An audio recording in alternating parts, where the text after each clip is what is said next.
Nikki, Andrea, kung sawa na kayo sa usual coffee dates, try nyo ang na-discover naming bagong cafe. Feeling ko magugustuhan to ni Andre dahil sure kaming magdadala rin ng ngiti ang mga alaga nating cute na corgi. Mga corgi, perfect po to na recharge bago ang Lunes na naman.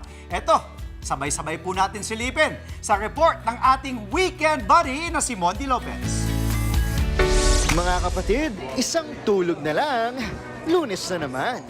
Pero bago tayo bumalik sa reality, tambay muna tayo sa Molly's World Cafe sa QC. Isang corgi-themed cafe na siguradong good vibes ang hatid. Bago pumasok, shoes off muna para safe ang fur friends natin.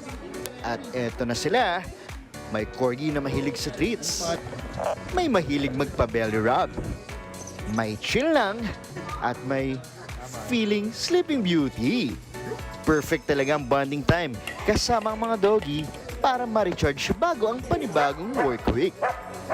Mga kapatid, ito nga isa sa mga paborito ko ay si Phoebe.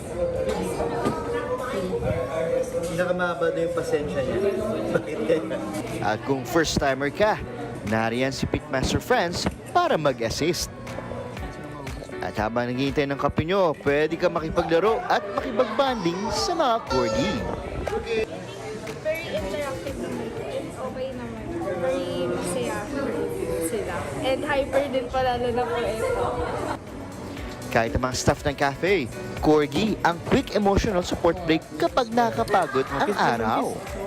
Sobrang lambing nila. Basta kung ano po yung lambing na pinapakita nila sa pangaraw-araw. Parang times 3 po yung lambing nila. Pero alam nyo ba na kahit maliit, working dog sa mga corgi, malakas ang kanilang katawan at puno ng energy kaya mahilig tumakbo at maglaro. Pero paalala po kapag tulog ang mga corgi, hayaan natin silang magpahinga. Cute-cute, di ba? Happy weekend mga kapatid! Monty Lopez, News 5! Mga kapatid, Nikki de Guzman po. Para sa mga impormasyong dapat ninyong malaman, mag-follow at mag-subscribe na sa social media pages ng News 5.